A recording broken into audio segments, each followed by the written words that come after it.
Kia ora koutou, ngā mihi nui. I'm Rob Clark, coming to you from the GAfE Summit South in Christchurch. I am presenting live as part of the Google Educator Group New Zealand presentation to introduce you to the Google Educator Group, connect you to the community, and have both a face-to-face and a virtual event. I've got a room of colleagues with me here, and they are getting new to using Google Plus and have just joined our community. They have all posted into the community, and so what we're going to do this morning is we're going to I'm going to introduce Fiona Grant and Justine Driver, and they're going to do a quick smackdown, and then to finish we'll have a special announcement. So Fiona, do you want to introduce yourself? Have I missed anything? Kia ora. My name's Fiona Grant. I'm coming to you from Auckland this morning. I'm one, as Rob's mentioned, I'm one of the GEG NZ leaders. Welcome to the community. Rob's put out the challenge. We're hoping to hit 1,000 members for GEG NZ community, hopefully before the GAfE Summit in the North Island next week. Would you like me to share now, or would you like Justine to introduce herself? Rob? Yep, let's get Justine to introduce herself, and then we'll move on to you. Justine. Great. Hi everyone, I'm Justine Driver, acting principal at Pakuranga Heights School up in Auckland as well, from a different location in Auckland. I'm new to the GEG NZ leadership team, and last year I was fortunate to go to the Google Teacher Academy in Sydney. So we use Google Apps for Education at our school, and happy to share a couple of gems with you today.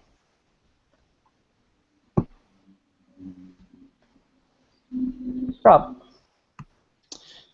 Thanks, Justine. All right. So first up, we have got, which one of you guys is presenting first? Is it Fiona, is it? I can do that. Cool. Okay, do you want to share your screen, Fiona? Have you got the, I can do that, yes, or have you got the, oh, I see, I can see myself in the background now. All right, hold on.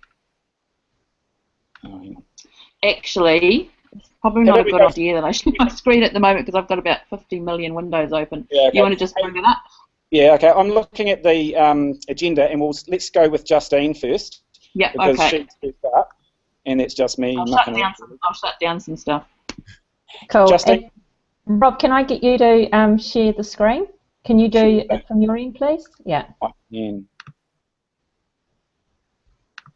Right. Okay, so we've been really fortunate to have board funding to get a whole lot of Chromebooks at our school, and one of the great ways, you know, of wondering how to get them stored was to put out a call and ask other people what they were doing. And one of the most powerful ways that we've found at our place to be able to do that is by sharing our collective intelligence and our collective wisdom and ideas, because, you know, sharing ideas is fantastic. You don't know everything, and people come from left field and have really inspiring ways of putting things into place. So we use Google Slides an awful lot to share our collective intelligence and get ideas from not only our school but around the country as well. With our Chromebooks, there's a little picture there on the left of a 2-drawer filing cabinet. This was the first kind of way that we stored our devices in our classrooms in our senior school. We've got 10 Chromebooks per class that are school owned, and so we just got dish racks and popped them inside a lockable filing cabinet, raised the filing cabinet off the ground a little bit so that the plug could get to the socket, and then inside the cabinet we had the multi-boards with all the cables, etc. in there. This year we've been fortunate to get another 60 Chromebooks, so we've developed a cupboard, and similar cupboards on wheels, etc., would cost up to $3,500, but for $300 we were able to get all the multi-boards, like you can see just on the side of the covered there, and internally we've got our 6 dish racks with 10 Chromebooks per dish rack, and they are ready for our middle classes. We've got 6 classes in our middle school. On the left there you can see 2 links, one that says Smackdowns for a punch of PLD and device storage. They'll take you to 2 shared slide presentations, which are great ways of, as I said earlier, sharing your ideas and getting ideas from others. The device storage one is one where both of these little gems are shared on there, but there's also lots of other great ideas from around the country. Smackdowns for a punch of PLD is a great way to quickly share some information and new ideas for your staff. We have them at our school every week on a Friday morning at our briefing, and it's only 1 or 2 minutes of somebody putting up a slide and sharing something new that they are doing in their classroom. The link to this one is from our EduCamp Auckland last year, and there's lots of EduCamps around the country where people get up and share their little gems of ideas for a couple of minutes by contributing a slide. We've used it in our cluster of APs and DPs in the East Auckland area, and this is also a super way of collaborating across the schools in your community as well. So using Google Slides, just make sure that you open your shared settings so that everybody can contribute to them, and then you can broadcast that URL out onto Twitter, onto Facebook, onto Google+, and get the ideas and contributions happening. So using Google Slides is a great way of collecting wisdom from everybody and not just using your own brain. So use the power of people. Thanks. Thank you, Justine. Hey, and guys, as you're sort of watching me sort of manage the Hangout on air, you can see that I was sharing one of the windows here, and so I'm going to flick on to the next one in a moment, and that's actually going to present it to everyone that's watching this. Okay, so it's a bit of a test of managing multiple windows. Okay, and so the other thing that I've been doing while Justine's been talking is I've clicked on this little thing called Q&A, and if you're looking at the event live, you'll see a tiny little Q&A top right corner of the actual event inside Google Plus in the events area, and that enables the audience to ask and answer each other's questions. So generally what we do is one of these events is one of the other leaders will monitor this, okay, and then we'll build those questions into the actual presentation. Okay, so that's kind of how this works. Now, the other thing that we'll do is we'll sometimes have a back channel, and if you do that, it's quite important to turn your notifications off, because otherwise it does a beep every time someone does an instant message, which is a bit of a pain. Okay, so we've learned all these things along the way as we've gone with this tool. Okay, hey, thanks, Justine. Now I'm going to flick past Nick's presentation. This is for the Auckland GAfE Summit, so you guys can view this live as it happens next week. Okay, we may change some of these short ideas that different people are sharing. And I'd like to introduce the lovely Fiona Grant. So Fiona, over to you, mate. Thanks, Rob. I've chosen 2 items to share this morning. One is a link through to a blog post that I recently wrote, Top Tips for Creating and Managing Student Blogs. I'd had a lot of questions come through lately around creating blogs, for individual blogs for students. When you get to that stage where you might potentially be creating those student blogs, you're starting to look at perhaps creating up to 100, if not more, blogs, especially if you're creating them for a cluster as well. And a lot of questions around, is there a template that we can push out? Is there an easy way to do this? Can it be pushed out through How to Teach Dashboard? And the short answer there is no, but there's lots of really good support and advice online, and I've added the links into that blog post to support you with that. What I would recommend is that you check out the effective blogging site first, and in the post I've actually stepped through the key links to look at.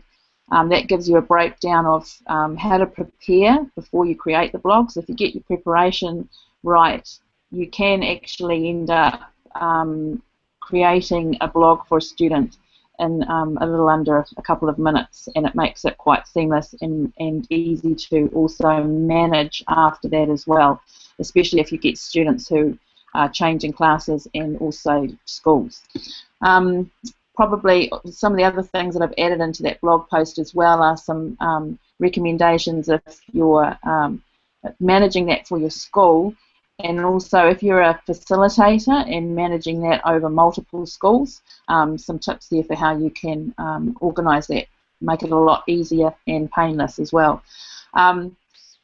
Most of the tips on that post are really for when you're at the stage of, yes, you're going to go and decide to go with individual blogs. Before that actually happens, though, there does need to be a lot of consideration and around why blogging. It's not just something you just decide to do and go for it.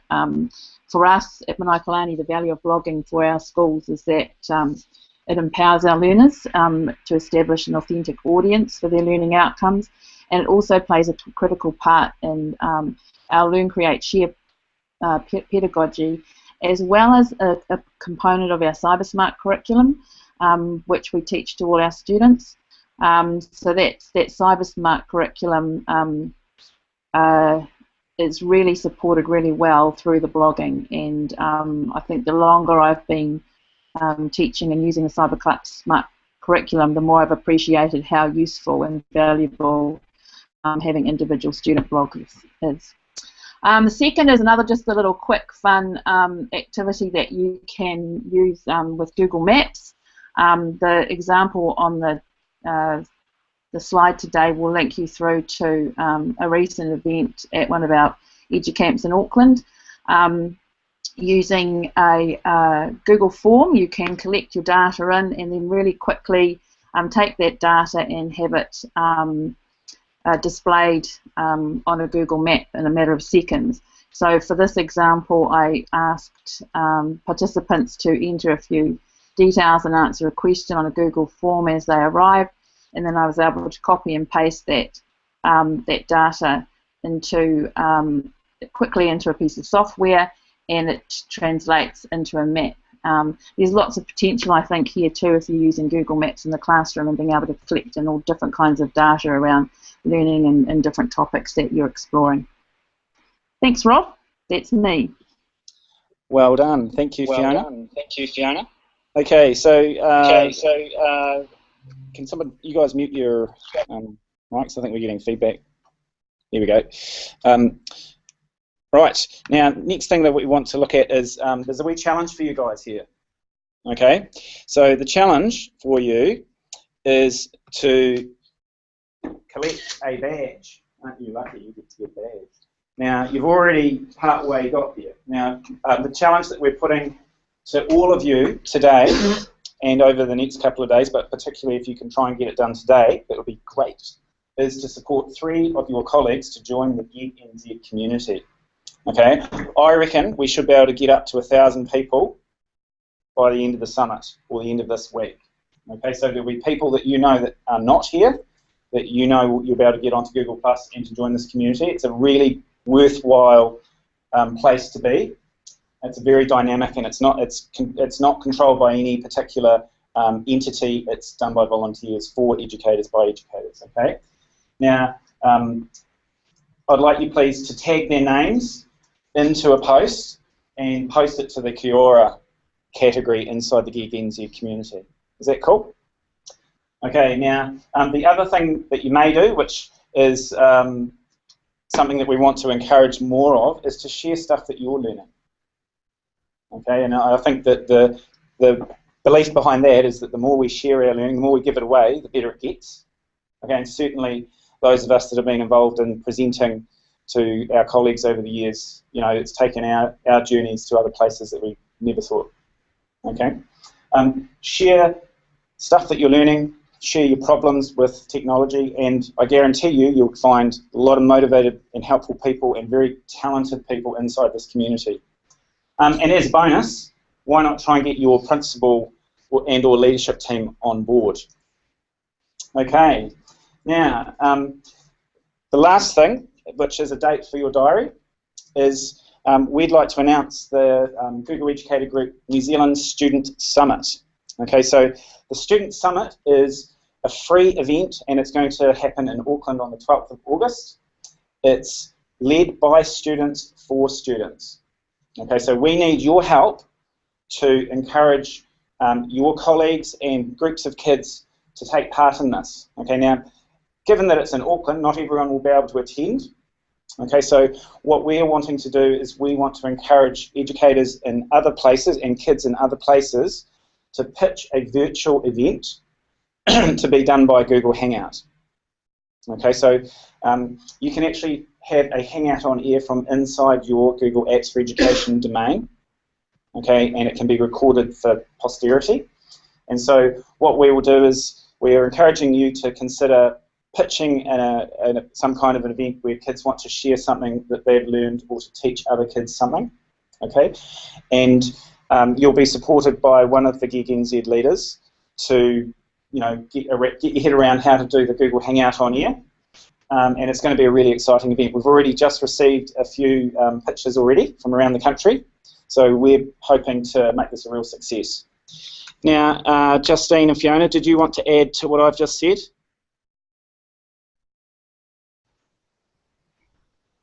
No, Rob, I think you've done a great job of promoting that, and as I say, if we can get more people joining virtually, then distance isn't a barrier for our students.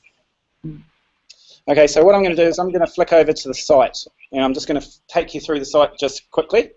Okay, so the site is linked from the GEG NZ community, okay, as well as the GEG NZ homepage. Okay, so now that you're in the community, you can see the links top right corner when you log into the community. There's a page that explains what it's about. Again, remember it is a free event. Okay, so this is all done on smell of an oily rag. We want you guys to consider submitting ideas. Okay, and we've got a team of people around the country that are supporting this. I'm going to be supporting probably the virtual part of it, more so than the face-to-face part of it. We need groups of kids with an educator that wants to give this a go to make a pitch and to fill in a form and submit their pitch. Now, we've said we'd quite like that to be by, I think, was it the 22nd of May, Fiona? Yeah, okay. And we've got information on how the Hangout part of this works. Okay, so there's a lot of information that we've put together to support people to be successful in this. Some of the intricacies about, you know, what the difference between the two flavours of Hangout are, etc. Registration, which is a form, and basically that's a program. Okay, so the program will come on live once we have a few more, once we have our pitches in place. We know how many groups of children we're dealing with and what ages and all that sort of stuff. Okay, anyone got any questions about that? What sort of things are you hoping people to pitch? Okay, so that's a really good question. What sort of things are we hoping people to pitch about? I reckon that's a pretty interesting question. I think that we're wanting children to come up with things that they think they've learned that might be useful to other kids. Now, however that involves technology, I think if you keep it as open as possible, then you're going to get a real variety of things. Okay, so you could guide kids into something that you think might be useful and interesting to other kids. You could spend time learning something leading up to the event with a view to sharing what you've learned, and that might be a really good way to support the educators to support the kids. So that's something to consider. It could be as simple as some tips on how to use a particular Chrome extension, or it could be sharing how you, your class or kids in your class improve their writing. Okay, so whether it's techie focused, curriculum focused, or just some random idea using technology, I don't really think it matters too much. I think the key to this is getting kids sharing to other kids things that they think will help them. Great question. Hey, do you ladies want to add to that? Yeah, probably. You've said it quite well there, Rob. I think probably the key thing here is that, you know, we're really open. We don't want to kind of limit to what, you know, to what you might want to pitch in terms of that, you know, if you look at on the pitch page, what we're looking for here is really just what inspired your learning. What are you planning to share? How has it made a difference for you and or others? How have you utilised technology and digital learning? So students may be sharing anything from perhaps a specific project that they've been working on. It might be a way they've been utilising technology to support their learning. We're not putting any limit in terms of what type of technology that students are going to share. We're looking for hands-on as well as presentations. I also wanted to just point out too that if you are going to pitch for an idea for a presentation via the Google Hangout, don't think about too much worry about the fact that it's going to be on a Hangout. I mean, it could be a presentation, it could be shared face-to-face. The focus there is on how, you know, the learning and how you've utilised the technology to support that. And in terms of actually presenting it via the Google Hangout, that's something that you you know, will be supported with to do that. So don't let the fact that it might be a Hangout kind of limit what the possibilities could be for your students to present. The other key thing too is that it's going to be a lot of fun, and you know, we have got some wonderful sponsors on board already. You know, the students, we're looking at getting goodie bags for the students and prizes for some competitions, as well as some other little bits and pieces that we'll keep for a while yet until we announce later on. Thanks, Rob. Justine, did you want to add anything? No, that's fine. You guys have covered all the bases, so thanks for having me today.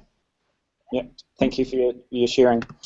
Okay, yeah, and I guess my view on that is that you might actually share something around your school pedagogy or school-based curriculum. You know, it might be a process that your kids go through, or a particular project in your school that makes your school unique, that your kids are passionate about and love. Okay, because whatever people share will spark other things for others in the audience. You know, so just go as open-ended as you can. And it's not just, remember, the Google Educator Group is not just limited to Google technologies, it's any kind of technology. Okay, so I'm going to bring this Hangout on Air to a close.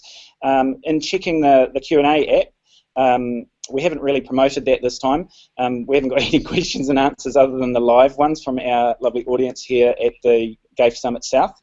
I'd like to thank you on behalf of the Google Educator Group for New Zealand leaders and community. Please remember to diary in the 12th of August, and that is the New Zealand Student Summit, which is a free event, and we hope to see you there either face-to-face or virtually.